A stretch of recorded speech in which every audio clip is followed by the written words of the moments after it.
con Almora. En cuanto a la venta de Twitter en $44,000 millones al empresario Elon Musk,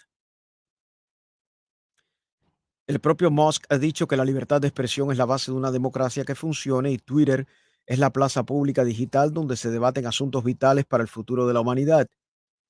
Brett Taylor, presidente independiente de la junta directiva de Twitter, señaló que se llevó un proceso reflexivo integral para evaluar la propuesta de Elon Musk con un enfoque deliberado en el valor, la certeza y la financiación. La transacción propuesta generará una prima de efectivo sustancial y creemos, dicen ellos en Twitter, que es el mejor camino a seguir para los accionistas de Twitter. Tenemos la dicha de contar esta mañana con un especialista en redes sociales, Alberto Scheffernarth, si es que lo he pronunciado bien. Buenos días. Hola, buenos días. Más que un especialista, un curioso en redes sociales y en medios digitales, ¿no? Eso de especialista es quizá un poquito demasiado. Pero, a ver, tú mencionabas ahorita en tu presentación sobre la conveniencia que tenía para los accionistas. Obviamente para los accionistas que venden es muy buena noticia porque están vendiendo sus acciones a un buen precio, ¿no? Y el otro elemento, que es un elemento, digamos, puramente financiero, que ocurriría en esta y en cualquier otra compañía, es que cuando tú analizas los ratios financieros de esa compañía, eh, bueno, no es que se encuentre entre las compañías más rentables del planeta, ¿no?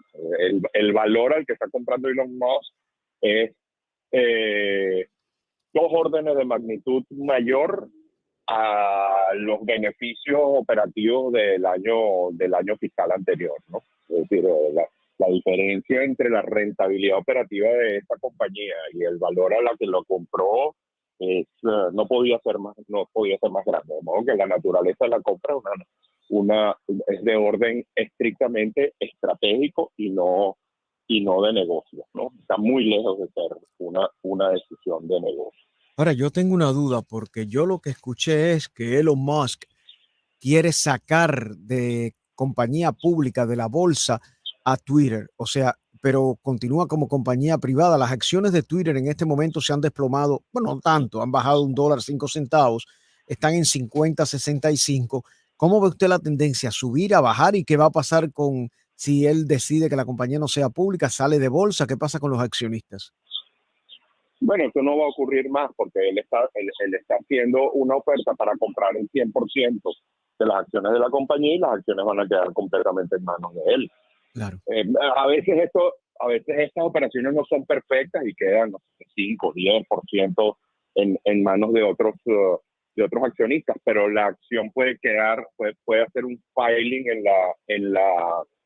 en la Security Exchange Commission para dejar de cotizarse en bolsa. Entonces ya no hay cotización. Bueno, es decir, no es relevante el tema de si la acción vale esto o vale aquello, porque no está libre para ser transada, comprada o vendida, ¿no? Claro. Y si Musk posteriormente, en algún capítulo próximo de esta saga, decide nuevamente ponerla en la bolsa para que cotice, bueno, ya eso se verá, ¿no? Yo creo que lo más interesante de todo esto es qué va a ocurrir con Twitter como plataforma, ¿no? Y cómo va a influenciar la entrada de Musk ahora como capitán, vamos a llamar emperador de esta empresa, de la misma forma o parecido a como lo era Jack Dorsey, desde que también era hace unos meses atrás. La forma como Twitter se desempeña en términos de cómo maneja los contenidos, ¿no? Una de las cosas que se ha discutido mucho es la posibilidad de que Musk ordene revelar los algoritmos que gobiernan la forma como los contenidos se manejan. Es decir, la forma como tú ves que se da prioridad a contenidos de cierta naturaleza versus otros, o la forma como a veces algunos mensajes se bloquean, todo eso obedece a un complejo arreglo que se expresa en el algoritmo que trabaja en referencia con algunos criterios que se van organizando, ¿no? Ciertas palabras que al ser utilizadas levantan alarmas o automáticamente hacen que el mensaje baje en prioridad para ser visto, o que sencillamente no sea publicado, sea bloqueado, y muchas otras políticas y reglas de operación que hacen que una plataforma como esta tenga una orientación, vamos a llamarla editorial, ¿no? Y es el centro de esta polémica que se ha dado tan importante, y que creo que es una de las cosas más interesantes de lo que ha ocurrido, en términos de si las plataformas de redes sociales, a diferencia de los medios tradicionales de comunicación, son o pueden ser objeto de la arbitrariedad, por decirlo de alguna manera, de sus dueños o de sus gerentes para determinar una línea editorial particular, ¿no? ¿Qué puede pasar con casos como el del expresidente Donald Trump, cuyas cuentas fueron sacadas de Twitter? Se sabe que hay grupos que tienen la intención de cambiar opinión pública en Estados Unidos. Hay grupos islámicos, hay grupos radicales de todo tipo, de un lado y otro, que tienen cuentas en Twitter y redes sociales para hacer campañas de opinión pública y penetración ideológica. ¿Cómo esto puede cambiar? ¿Tiene una visión diferente el señor Elon Musk de esta realidad ahora como propietario de Twitter cuando esto se consolide? Bueno, yo creo que hay dos planos de cosas, ¿no? Uno es, tú puedes detectar con bastante facilidad cuando existe una campaña, digamos, cuando tú puedes identificar un perfil de comunicación mediante la naturaleza de las cuentas, los llamados bots, es decir, usuarios falsos que se montan sobre la plataforma mediante mecanismos informáticos para determinar o para propagar mensajes con ciertas intenciones. Eso es bastante fácil de determinar, ¿no? Con mecanismos de tracing, ¿no? Eso es una cosa. Y otra cosa es que tú cierres, le coartes el derecho a una persona en particular, en este caso el expresidente de Trump, y más aún que fue hecho durante la época en la que era presidente de los Estados Unidos, y esto independientemente de cuál sea su ideología, más allá digamos, la corriente de las cosas que publicaba en esa cuenta son del gusto de unos o de otros, ¿no? Es el hecho de haber bloqueado el derecho de una persona en particular a expresarse libremente. Pero tú puedes perfectamente aplicar mecanismos que te permiten detectar y actuar sobre iniciativas que pueden ser de índole terrorista o de o de alguna naturaleza particular que puede ser llamada, por ejemplo, subversión, ¿no?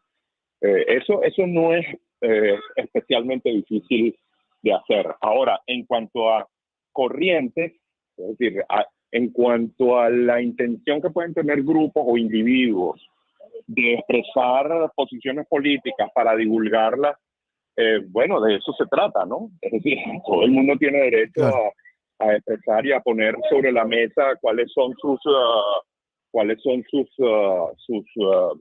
preferencias o sus postulados ideológicos, si es que es una persona que le gusta hacer eso, ¿no? O inclusive hasta un grupo. Es decir, eso no es nada nuevo. Es decir, cuando tú ves el panorama de las periódicos de este país y de las televisoras, siempre has tenido un grupo que estaban situados hacia digamos, un ideario más liberal y otros un ideario más conservador. O sea, eso no es nada nuevo. Pues tienes por un lado el New York Times, por el otro lado el New York Post, tienes Fox, tienes CNN, en fin.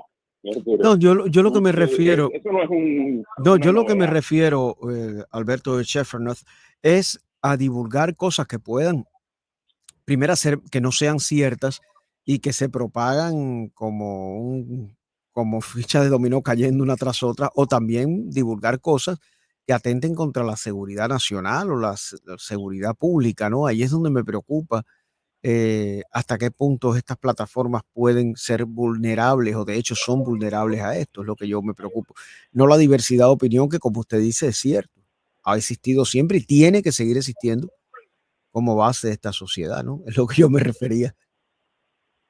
Claro, te lo vuelvo a repetir. Cuando tú tienes iniciativas particulares dedicadas a subvertir, dedicadas, por ejemplo, a diseminar noticias falsas, que es una práctica ya bastante conocida, existen mecanismos de inteligencia artificial y de vigilancia, por llamarlo de alguna manera, que pueden perfectamente detectar patrones que te diferencian intenciones de esa naturaleza de expresiones legítimas de la opinión de las personas o de los grupos de personas. O sea, eso hoy en día, es decir, la habilidad de análisis semántico que existe hoy en día mediante machine learning, inteligencia artificial y data parsing y todos los otros elementos de tecnología eh, um, orientada al análisis de los contenidos,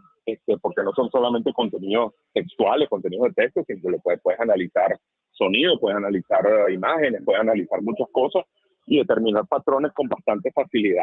Y yo creo que una de las cosas que se ha estado conversando sobre que estaría entre lo que Musk pudiera estar acariciando, que es publicar los algoritmos, hacer los algoritmos públicos para que la gente pueda ver cuál es la política que se utiliza para este tipo de cosas.